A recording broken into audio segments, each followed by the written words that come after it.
you comfortable? Viewers, of course, thanks for staying with Facing the Nation. I think we got caught a bit off guard there.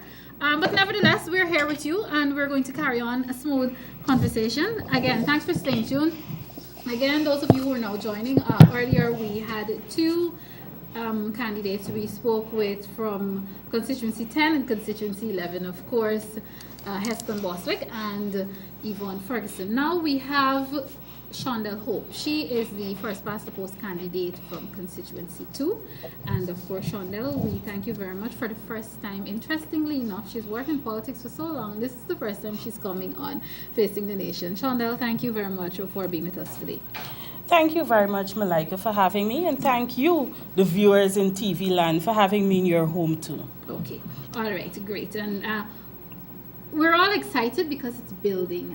We're moving quickly toward local government elections 2018, and I know you're doing a lot of work on the ground. I mean, I talked with the candidates about their constituencies, but even before we talk about your constituency, what is the feel like? What are you getting on the ground from residents in the various communities? Because I know a lot of house to house has been happening. So what is the response, or what are the responses you're getting from the people? Is it that, okay, look, we want you to do more, we're satisfied with what has been done so far? What are you getting? Malika, you are getting mixed signals. Some persons feel that we aren't doing anything, okay, and that's across the divide. But when you really start to talk to them about what we would have done, then they tell you, no, I'm talking more of a personal, from a personal standpoint. Now, obvious in 2 years or 3 years, we can't, as a government, help you to achieve what you're looking for from a personal standpoint. But in the 3 years that we've been in office, there are many changes. As persons would have mentioned on your program before, in Georgetown, we can breathe freely. And that's a big plus for Georgetown. Apart from that, we have improved in infrastructure. We have improved in the health sector, even education.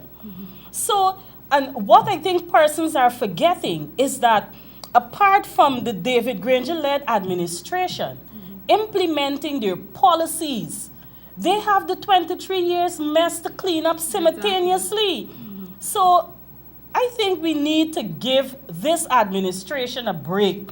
Allow them to really clean up the things that need to be cleaned up, and at the same time, while they implement their policies, and then come 2020, we give them the opportunity to lead us to bring that good life.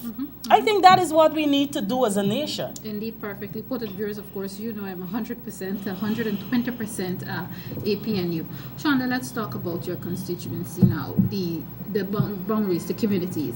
Okay, the boundaries of Constituency 2 is east of Sheriff Street, inclusive of the railway embankment, west of Vicinjan Road, north of the Atlantic, and south of the Cummings Canal. In constituency, or within those boundaries, we have 4 divisions. Okay. Kitty North, Kitty South, Kitty Central, and Sobrianville. And in those 4 divisions, we have 24 subdivisions. And total voter of 8,720 in constituency 2. What is it? How much of an impact is the competition, I should say, the other groups that I will not name here? Again, remember you're voting APNU, but how much of a challenge have they presented thus far? I wouldn't, or we're not seeing it as a challenge. And when I say we, I refer to my PR candidate, Miss Linda Gomes-Haley. Yes. We're not seeing it as a challenge because it was the APNU-led administration that brought back local democracy. Perfect. So if you had 2 decades and you didn't see the importance of local democracy, I don't expect my fellow Guyanese to vote for you. I don't expect that. So I'm not seeing it as a challenge. Perfectly said. And viewers, I must remind you, those of you who tuned in last week, Linda Gomes-Haley was here and she spoke to us. let's talk about achievements, not only achievements in the communities, because even though we're going to be talking achievements in the communities, one of the things the viewers are going to want to hear, what are some of the things lacking in the communities and what are your plans for addressing those things and in a sense just fixing them? Okay, in Constituency 2, some of the things we intend to look at is community involvement at all levels. We don't want it to be council and community. As the two councillors that will be functioning in Constituency 2, we intend to collaborate with the residents of Constituency 2 so that we can address some of the issues and the development and look at the development of the constituency as a whole. We also intend to restore green spaces, not only for the friendliness of our children, but in order to continue the breathing of that fresh air. We also intend to collaborate with organizations and community groups because, of course, we can't depend on City Hall for everything, right? That's and true. it was none other than our leader.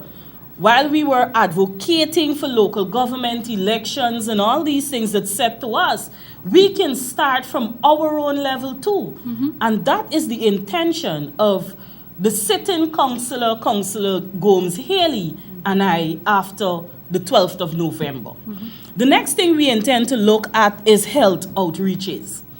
And the purpose for looking at health outreaches in Constituency 2 is basically to bring health services to the people. And we intend at those outreaches to address the NCDs that, as a people, we sometimes ignore or forget.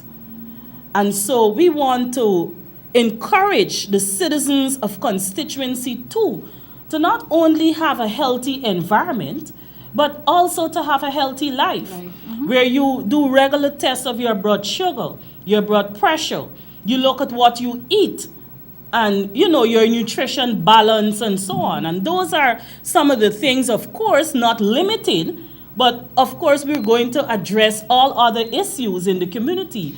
One of the high things in the community is the issue of drainage, and that's across the divide. But what we intend to do is to, as I said earlier, collaborate with the community in terms of self-help.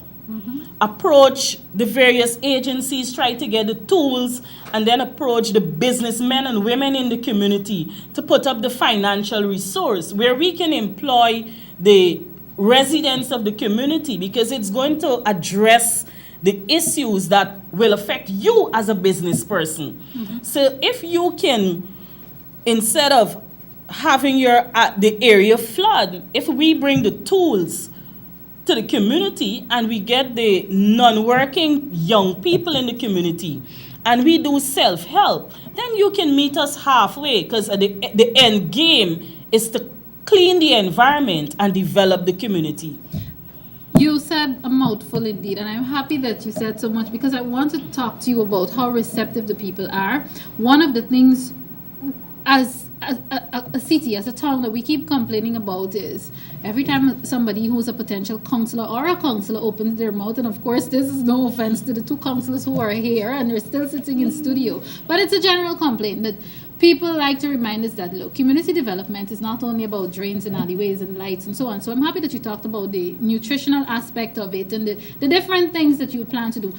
Are these ideas that you have actually put to the people on the ground, and how receptive are they to it? Or were they, I should say, to it? Yes, we have started to put the ideas to the people on the ground because we have started to share out our flyers and engage the residents in the constituency.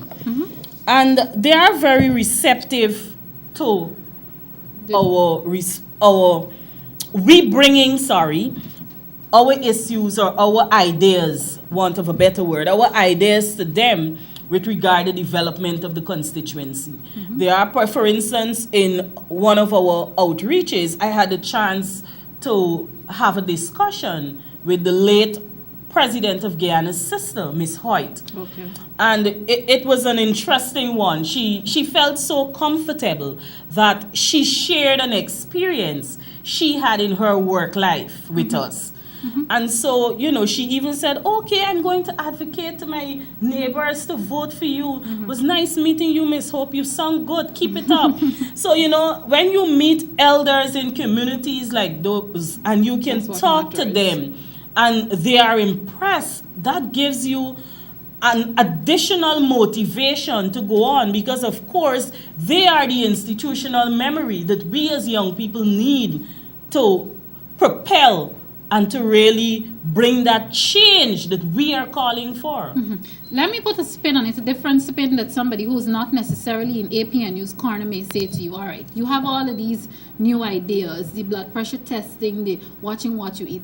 Somebody who's not necessarily APNU may say to you, or they may just be neutral, and they may say to you, look, at this point, y'all are we're not satisfied with what is happening in the communities in terms of the drains and alleyways that we keep harping on. We're not satisfied with that. Where are you going to find the finances, or how are you going to manage the finances to bring these new initiatives that you want to bring to us? How do you respond to that? Well, I will respond in terms of the health aspect that I spoke of just now. It wouldn't be my colleague Linda and I doing it as individuals. What we'll be doing is reaching out to the Ministry of Public Health and other organizations so that we can really, because remember this whole thing of buy local and eating of your green vegetables and your nutrition, looking at your nutrition balance and all of that is something that is being advocated for currently. So it's basically taking that to the community as against waiting for them to go to a health center where they're going to be told what they should eat and what they shouldn't eat and so on. And when we have these health outreaches, what they do is they prepare meals with the things that we're saying to you that you should eat and in the nutritious way and give you a chance to taste it. For instance, I have a colleague at work who is a pressure case, but she likes to eat a lot of rice and salt things and that so on. She shouldn't eat. The things that she shouldn't eat. And she was saying to me this week that she went home from church Sunday and her daughter cooked curry chicken. And she said to her, look, Mommy, you see, I cook curry chicken, it tastes good and it ain't got no salt nor no cube. And you want to bring people to that stage. Understand. Certainly a mouthful. She makes me want to go and vote for her, but I can't do that because I don't live in that community. I'm not voting in that constituency. I want you to give a full, again, I always remind people, local government elections, teaching moments for us as Guyanese. So remind them how they're voting, what they will see on the ballot paper, where your face would be, where the APNU with the PAM, where everything is going to be on the ballot paper. Okay, on the ballot paper, you're going to see the PAM, which represents a partnership for national unity. And at the bottom, you're going to see my face, my name, Shondel Evanetta Hope, and of course, the symbol of the palm representing APNU. Remember Constituency 2? Your vote, your community. And local government elections is about you, the people. We said to you that we want to empower the citizens of the community because all local government elections is about the community. And so refusing to vote is refusing or giving up your voice in your community, because if you don't vote, you can't complain about the issues. You give up that voice. So if you want to see development in Constituency 2, then vote for Shondel Hope and a partnership for national unity so that we can continue to build on what we would have started in 2016. Okay, perfect. And I think that's a great note to wrap up on. Viewers, if you're now joining us as usual, you missed a great one, but those of you who follow me on social media, the conversation will be available to listen to and to watch before the end of the day, both on YouTube and on Facebook. This would have been a conversation with Ms. Shondel Hope. She is the first past the post representative, first past the post candidate in Constituency 2. Shondel, once again, thank you very much for coming. Thank you very much. All right. Viewers, what we will do, again, because we're prepping for local government elections, we want to remind you all about all our candidates. We want you to know who our candidates are. What we're going to do now is bring to you the conversation last week I had right here with the deputy mayor and, of course, Mr. Ubraj. He's one of another candidate, another first past the post candidate. So I'll bring to you that we're not sure if we're going to get to bring to you the conversation in its entirety, but you will get most of it. Again, we're doing this to remind you who you're voting for. And, of course, by the time that's done, it will be time to end today's program. Of course, this is Facing the Nation, and I always like to thank you for tuning in.